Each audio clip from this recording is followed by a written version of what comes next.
In this episode, I talk with Morgan Anderson of the Flori.Culture about a culture of all things flowers and how flower design can be art as well as therapy. Welcome to the Flower Lounge, a place for conversations with wildly creative people and a little plant-loving wisdom to help you experience life in full bloom. I'm Katie Hess, flower alchemist and founder of LOTUSWEI, and I believe in a world where we're all living at our personal edge.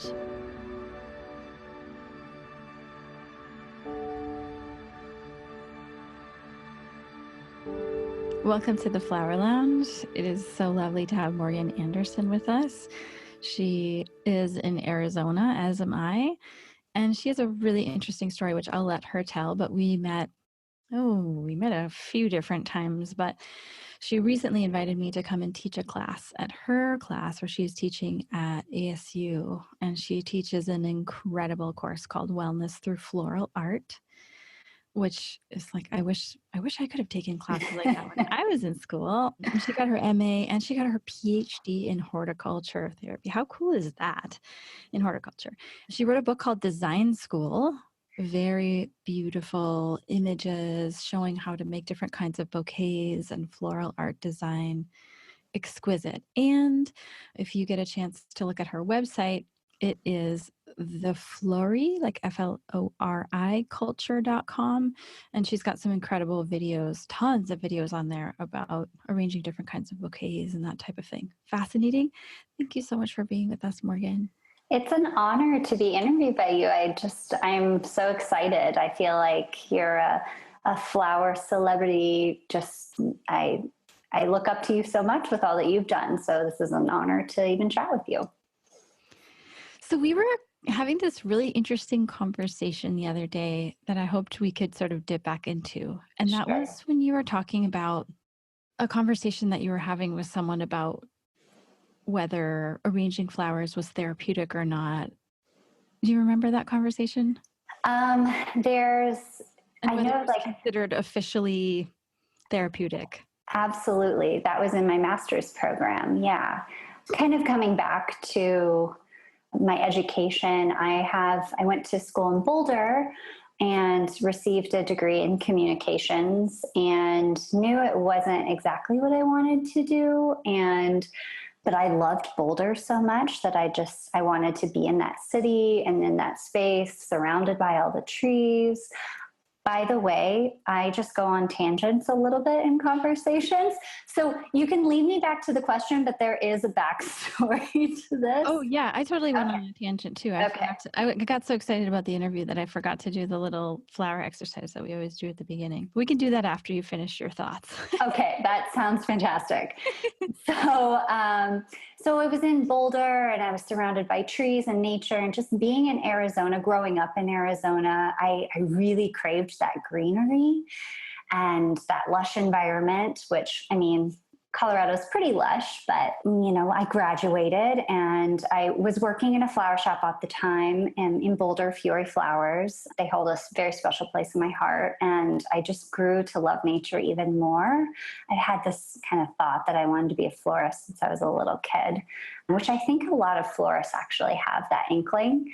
And I knew I wanted to learn the art behind floral design as well as the science behind floral design. And that was, I kind of manifested this concept while I was working at Fiore Flowers. And so I told my mother I wanted to get a master's degree. And this is kind of when the recession hit. So it was perfect timing because the floral industry was being hurt quite a bit in the recession. So it was a good opportunity for me to grow just academically. So I went to Kansas and received a master's in horticulture and with an emphasis in floral design. So within my coursework, Dr. Kimberly Williams was my mentor and actually still is. I work with her on academic journals. And she's an amazing person. And I kept telling her how amazing it was being around nature and being around flowers. She's like, well, there's a class called horticulture therapy. Would you like to be in that class? And I said, absolutely. This definitely needs to be a part of my program. And I struggled in the class because I wanted floral design to have this automatic link. And there was evidence to suggest that flowers make us happy. Well, academic, evidence, research-based, that you can have qualitative data we all know to support. That makes us happy, right? Yes, absolutely. And so in the class, I struggled with really expressing how I felt that floral design was a component of it, because all of the research indicates that in order for you to work with flowers and for it to be a therapy, you have to be a trained therapist, and meaning it's your profession. But guess what? I think I'm a therapist. I teach floral design classes, and I can see the demeanor in people, the joy that they have on their faces. They relax.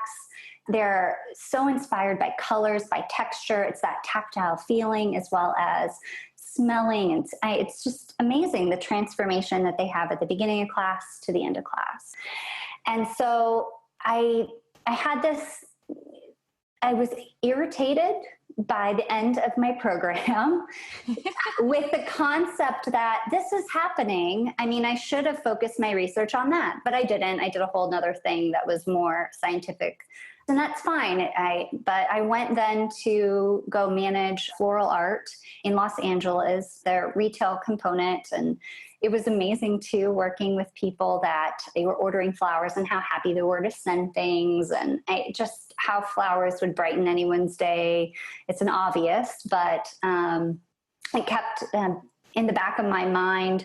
I was forming two concepts that, number one, floral design is definitely an art form, and there's no scientific, quote unquote, scientific academic research to suggest the fact that it is an art form. And one way to provide that is by including floral design coursework in art departments. And that's a whole nother story. But I thought that one way that we could maybe conceptualize floral design as a wellness and not necessarily a therapy, that's what I really wanted to focus on. So then I went to get my PhD in horticulture with this concept from Texas A&M, and it wasn't really the focus of my committee. So here I was again with the same issue of what academics were a little bit nervous to jump into.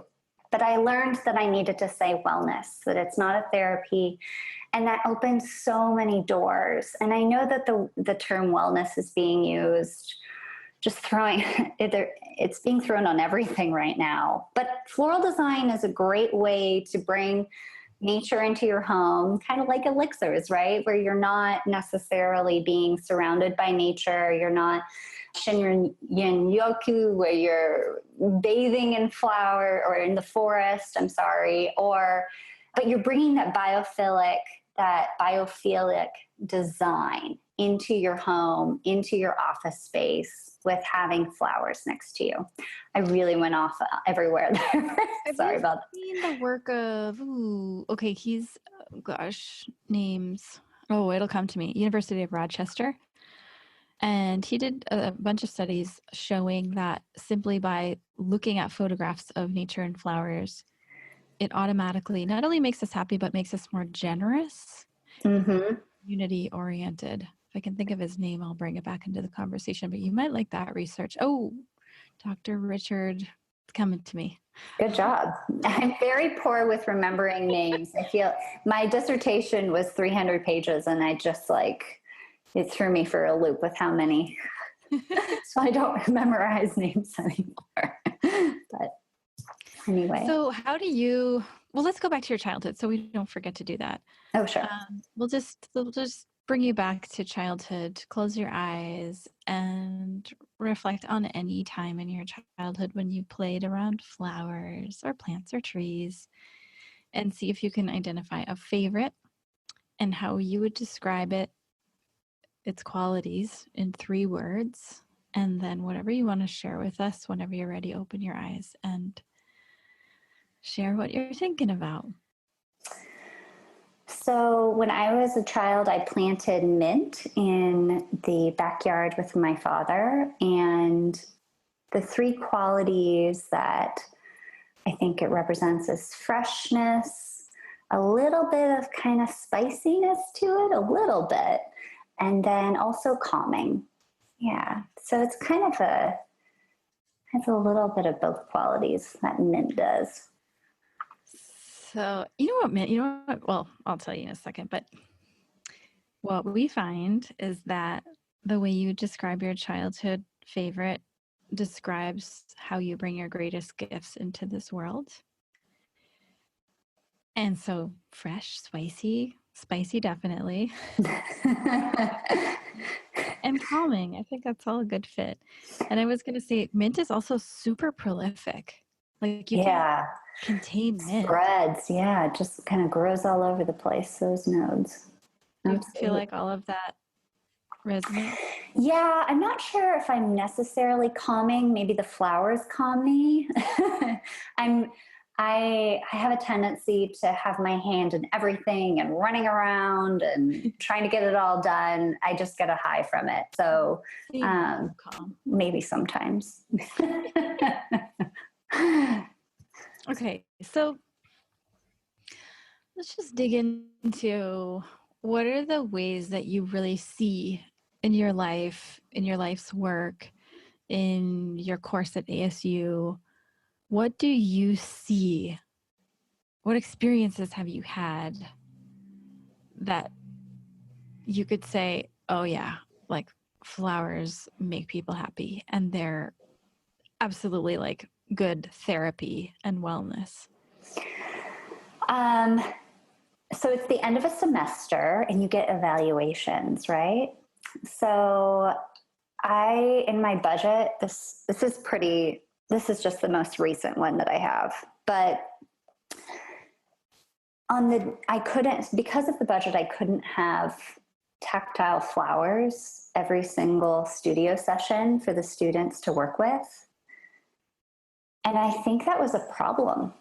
I think I need to figure out a way to make it where it's not an abstract. It can be abstract of like painting a flower because it's within the art department, so it makes sense. But the actual flower themselves, the live specimen, is so important because that's what the students wanted.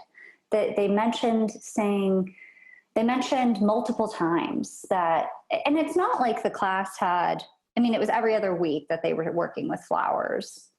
It was never a big gap, but they wanted that. They craved touching them, playing with them, working with it, and having something to take home to view for the next 7 days to enjoy. So I think that's, it shows how transformative it is for them to be able to, they wanted it, they craved it. That's probably my most recent. It happens a lot. I'm sorry? I was just going to say, that's so funny. It's kind of like a cooking school, but you don't get to cook every week.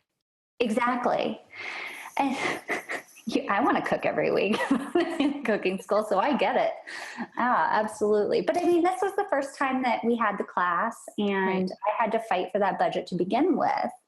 And now I have evidence to suggest we need maybe a little bit more, which is fantastic.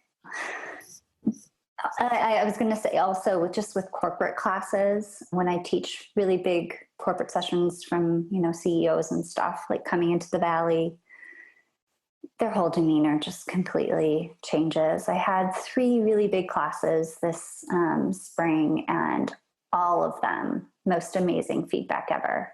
So really, the work that I do it's so personal to me because then I can see those transformations in people. Can you imagine flower arranging classes for kids and art class? I've thought about that as an after-school program. Yeah, I needed to start working on it. So give us a run-through, like a real quick run-through of so you have a whole semester-long class. That's no small feat. Mm-mm. Run us through sort of what are the different things that you take them through in the class? So I told the students at the end of the semester that this is really a graduate school course. Like there's a lot of material in there. And I have to say the course inspired me. I'm starting to write a new book on it because I need to compile this information into a more fluid and just easy to digest, almost like a manual for yourself to be surrounded by flowers, where, like in your book that you have a whole section on it, which the students loved, by the way. They were all so inspired by you. But what was your question? The class, talking about working through the class. Okay. So let's say we just sign up where you're signing up. Yeah. So through the class, every week, they have to learn the scientific names of plants. So they're Latin names. I don't have them really have to say them out loud because Latin is a dead language. It's mostly knowing their written form. And the reason why we do that is so that they can become personally acquainted to the flower. We all have names, so we need to know their names in order to identify them. Also, it feels so good to walk into a store, a flower shop, or be walking in a garden and to be able to identify them for your own like intellectual stimulation, as well as having that personal connection to the flower. So they had 3 flowers every week, and it was cumulative that they had to learn. Also foliage too. And I changed it up from super general flowers that you see in the trade every day to knowing the difference between a Phalaenopsis and a Cymbidium orchid, which if you're a novice, it can be a little intimidating to know the difference between orchids. But so that was the kind of scientific component of the class. And then we delved into my dissertation research on how floral designs an art form. So how art has meaning and flowers have meaning to us. When we think about a flower, we have, like, if I think about a yellow tulip, again, I think about my dad. He was such a nature lover, and how he brought me yellow tulips every year on my birthday. And I loved yellow. And I'm now really into a yellow thing again. It's on my Instagram. Everything I'm doing is yellow lately. But the yellow tulip was such an inspiring thing to me, and I love my dad. It reminded me of sunshine. So showing that not only does the individual flower, is that really nature's artwork, but also we're using it as a muse, the yellow tulip, to paint, right? So then we create artwork based on this muse of nature's flowers. And then also it's our medium. So we're using the yellow tulip as a live botanical specimen to create a physical sculpture that we can view. So it's learning all the aspects of how floral design's an art form, and how working with nature, being in nature, actually creates that wellness aspect for us. So it's full circle. It's not only art wellness, but it's horticulture wellness. So we're mixing all of those concepts together, which is for sophomores and juniors and in college. I mean, you're really expanding your mind during those years of your life. And the students were so amazing. At the end of the semester, I had a student start crying, just saying how much this course changed their life. And they're like headed to Sedona tomorrow, and they're going to go hike and go, grow a garden this summer. I mean, so amazing. But that's really the basis. It's like it reconnects us with something so fundamental. Like we are so immersed in it, and in this whole like miraculous nature, magical nature of the earth that we live in. And then somewhere between childhood and adulthood, we kind of, get a little too serious and cut off some of that. But I also find that when you reconnect people to the vastness of nature, it's like plugging us back into ourselves. It's just like, oh wow, yeah, that's right. And that's a reflection of how vast our own potential is. So it doesn't surprise me that your students would be so moved. And I think that I told them this in class, that don't feel guilty for the time that you were plant blind. You had plant blindness, so you didn't realize nature, you weren't connecting to it. But the ability to step away from nature and almost forget about it, right? Its importance in your everyday life, but then being reacquainted with it showcases how absolutely magnificent it is, and you never want to leave it again. It's almost like losing the love of your life and being like, wait, now I know they're it. And then you go and you find them again. So sometimes we need that disconnect in order to find it again. I love that. Yeah. Sometimes I think to myself, oh, what would I be doing if I weren't doing what I'm doing?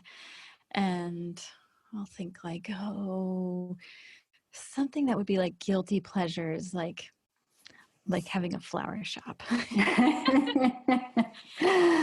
Sometimes I say that if I weren't doing this, I would have a flower shop. So I was wondering if you could get into a little bit of just like fun, for the listeners and for me, we're at home, or we get some flowers. Any sort of like tips or, fun ways of arranging, or ways that we can bring that art and therapy into our homes, at our desks, Sure. with flowers. Okay. So I have 3 challenges. Ooh.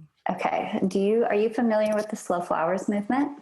Yes. Okay. So tell more though.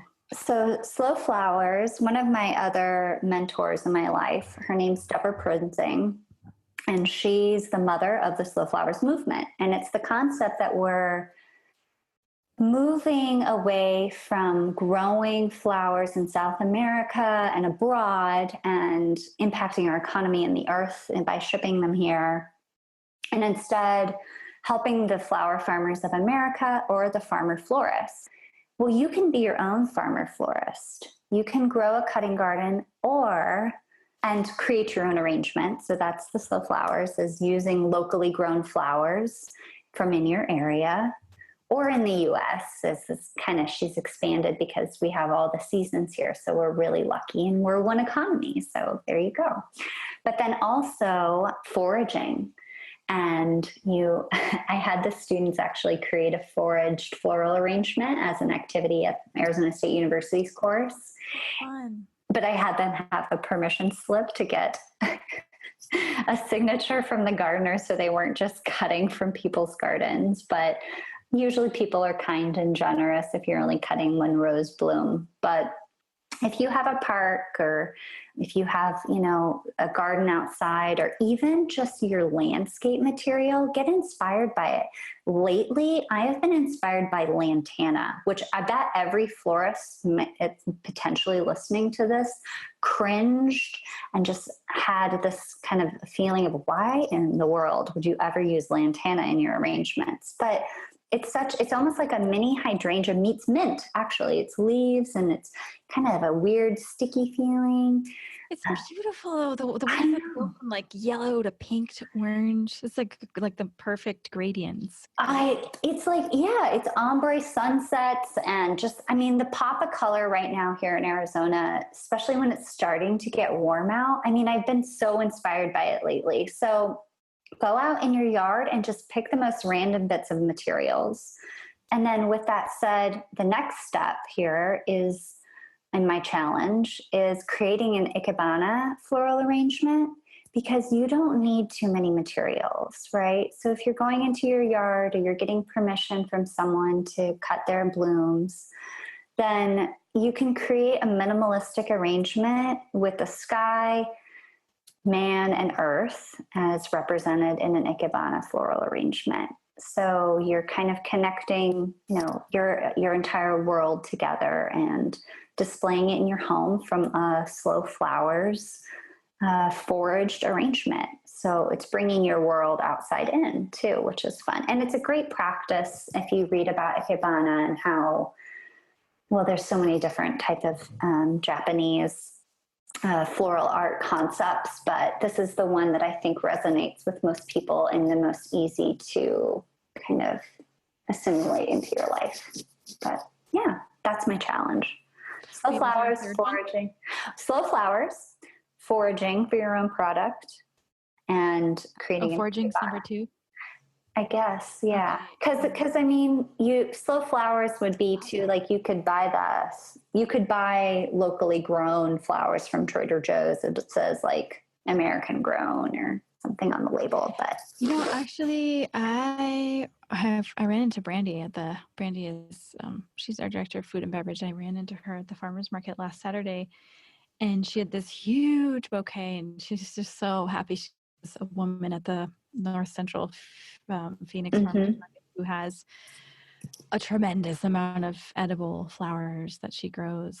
And they were beautiful and so unexpected and so different, right, from like the roses and carnations and, you know, other yummy stuff that we can get wholesale, but it's just like a whole different flavor, like you said, when they're flavor. That's a great way to put it, because I mean, sometimes even the arrangements I've been creating lately, and for a lot of corporate designs, you have to be a little bit more rigid with your ingredients. But if you get a bride, or, you know, if you're creating something for someone's home, you can get a little bit more adventurous with really juicy and interesting botanicals that you may not necessarily use. So, like, what's really funny, really quickly, on the front of my book with Florist Review Design School, all of the palm fronds that are in it, I did get permission, but I cut them all from Texas A&M's campus because I didn't have any money at the time getting my PhD.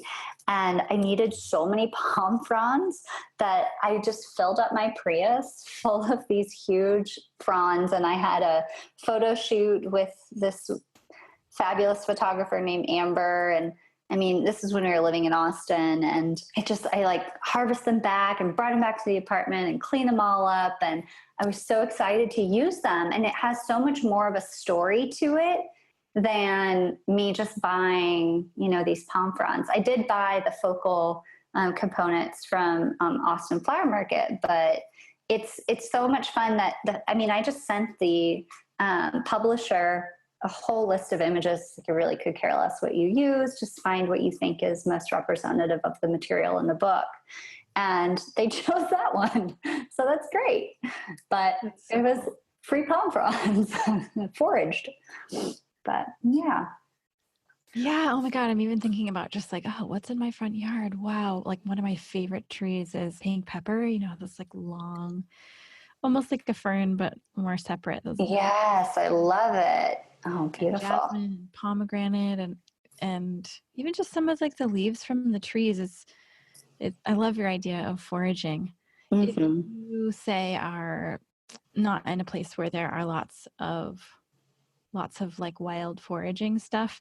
Like Arizona? Well, even here, there's so many things you could use, right? Like from trees or...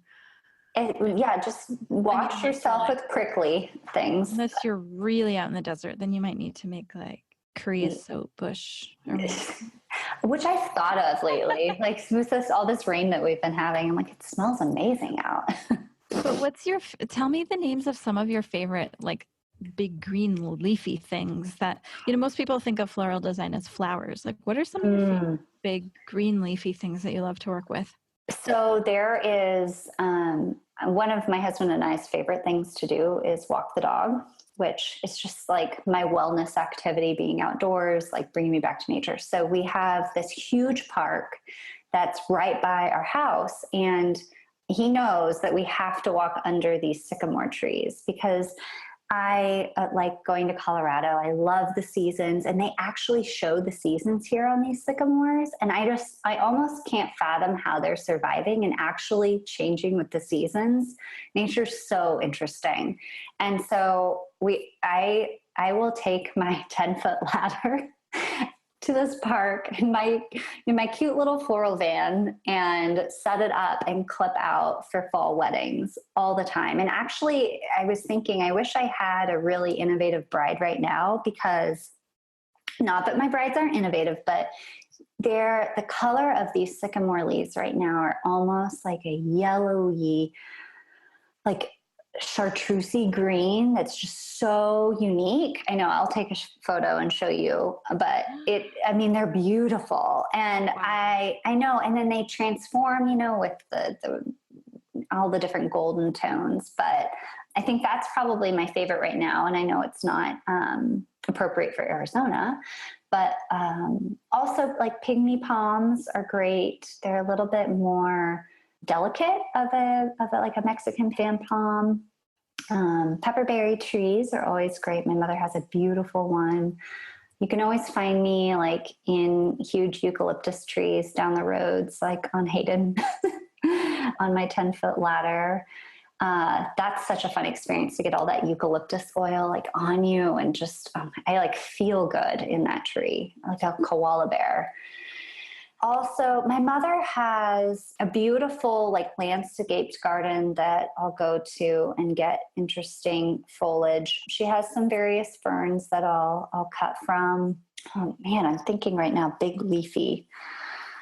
Blue plumbago too is something that's not big and leafy, but I've been using that. It's kind of like a mini hydrangea too, which is really pretty. And you don't have that periwinkle color in nature too often. So, okay, those are my samples. And what's your favorite kind of arrangement? Like, in terms of like paging through your book, there's so many different like forms and shapes. Like, what's your favorite right now?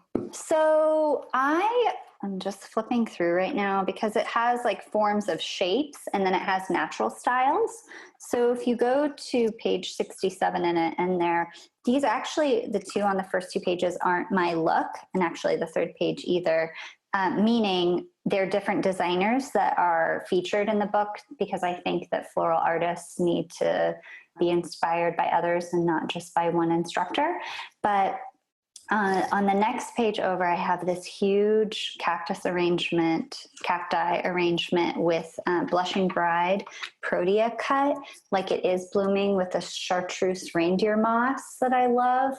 And it's mixed with gold. So I didn't realize this, but I have been working more and more with cacti and echeveria that mixed with actual botanicals. And I know a lot of florists are doing that, but I think that we're craving something new with floral design, right? So that's where we are right now. And I would say if you're willing to get a few little glow kids in your hands and try it out and mix. I actually have a video on my website of how to create trough too with cacti and sugar. And it's so, I'm starting to become much more of a minimalist with my designs as I go along. The lush garden look is a little overwhelming for me after staring at it for a long time, especially like on Instagram or looking at brides' pages. And I like the clean lines and focusing on almost 1, 2, or 3 botanicals, because then you're more excited about one item or a hue or a texture than being kind of like on. One of my old designers that I worked with called it flower vomit, just like way too much flower vomit. She's hysterical. Do you know of Tam Ashworth, the History Flower Studio? She's in San Diego. She's a fantastic designer. That's like a nice little 4th challenge we could come up with. How about we come up with the 4th challenge? It's like you can go anywhere you want to buy flowers, but you can only choose 3. Yeah, exactly. Really limits your scope to like, okay, which are those 3 I really want to put together and focus on. Sure, I agree. It makes you also think about their individual forms a little bit more too when you're placing them in whatever container. And actually, you're going to have to really think about what container you want to use then too, which is half the design. You know, in the end, you either want to cover the vessel, or you want to feature the vessel, or you want it to complement and have it just be a part. So you have to really focus on it that way. Yeah. Wow, it's so fascinating. And for any of you out there who are really interested in floral design, like I said earlier, Morgan has a ton of videos on her website. Really fun to take a look at. So before we wrap up, Morgan, do you have any last words of advice or something you find yourself often telling people, or just, any recommendation for any possible thing, not just this topic, that just sort of springs to your heart right now? Sure. Creativity is something that you don't sit down and just get. Like, you are inspired in the moment, and you actually need to continuously almost practice it. And that's whether or not you're already a trained florist or you're just dabbling in it as a wellness activity, and to beautify your space and bring flowers into your life. But a creative practice, I have actually the first 2 pages of my book. It labels just sample ways that you can do it. And I really think that nature is a fantastic way to practice that creative outlet that we all have, and a lot of times we suppress in adulthood. So just taking the time to play and to get creative. And I know there are so many books out there that's like, how do you hone your creativity? Well, it's really personal. And so you need to find it yourself. And I wish there was an easier answer, but there are some ways that I provide that for flowers that you can do it. It's like being inspired by a vase. If you see it in a window, get it. Go out in your front yard and clip what you have, put it in a vase and see how you feel. That you're being creative that way. And then maybe next time you'll learn something that makes you more inspired. Yeah. Can I just add to that, taking photos of things that you've made is a kind of a great practice, because when we first started at our events doing flower mandalas, we were sort of like, oh, how do we didn't read a book. We didn't look at other people's. It wasn't anything that, it was just a practice that kind of organically came out of what we were up to. And so, over time, after like 18 different events, we got more creative and more versed, and kind of we saw what worked and didn't work, and it was helpful to have sort of a photo, not album, but catalog, but like a catalog of things we'd created in the past, because then we could remember, oh right, that worked really well with these types of petals, or how could I take this but then take it to the next level.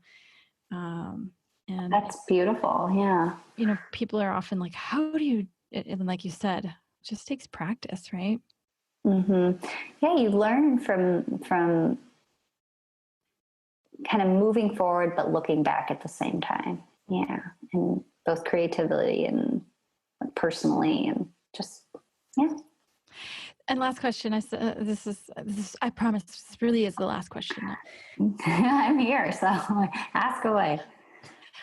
Aside from writing another book, which you can either tell us about or, tease or keep it secret, what kind of things do you see on the horizon? Like what kind of opportunities are out there, or things that you want to create, or something that piques your interest or curiosity? What's happening in our world, in the floral world?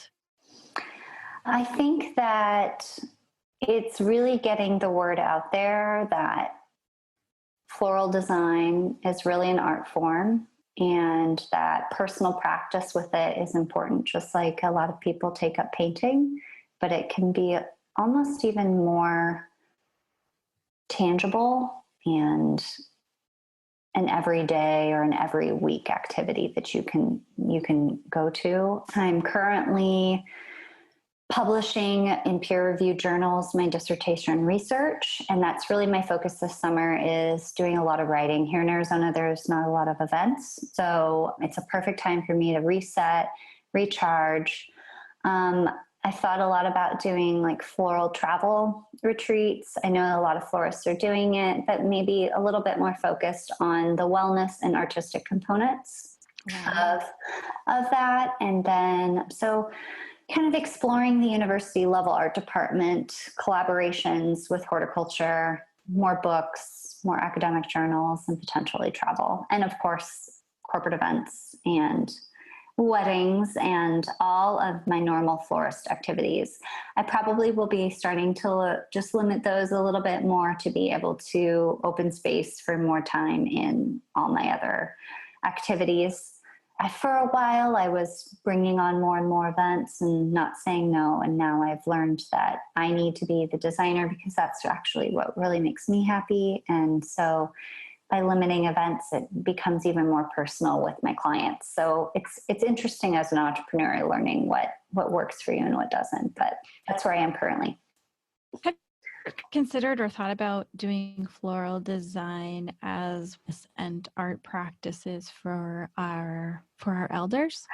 Yeah, actually ASU they're building a senior living facility across from ASU's campus. I know it's going to open pretty soon. It's incredible.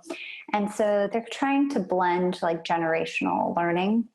And so I can see in the future working with more seniors to incorporate nature into their lives through the use of floral design. We'll see where it all goes. I'm really looking forward to seeing what activities they have. We've worked with like K through 12 groups last summer and workshops that we tried to promote. It can be really difficult though, just with timing because everything in at the university level, their calendar shifts so much. So it's hard to start getting that timeline down based on when, elementary school ends or what have you. Anyway. You're to teach here anytime at the Scion Center. I know Listen Van Wyk is going to start the art club, and that could encompass so many different things. And I would love to see at some point if you could do some teaching here. It sounds like so indulgent. It would be such an honor. I would absolutely love that. I could actually, when I went to your space last time, I'm like, this is the best opportunity here. I think everyone would love it. So absolutely. Let's see what we can plan. Awesome. Well, thank you so much, Morgan, for being with us. Again, if you're interested in her book, which is fantabulous and gorgeous imagery design school, and then to check out Morgan's website and videos and all the other wonderful things she has, it's the Flori.Culture.com, Flori.Culture. Thank you so much, Morgan. Really appreciate your time. Thank you so much. I so appreciate you.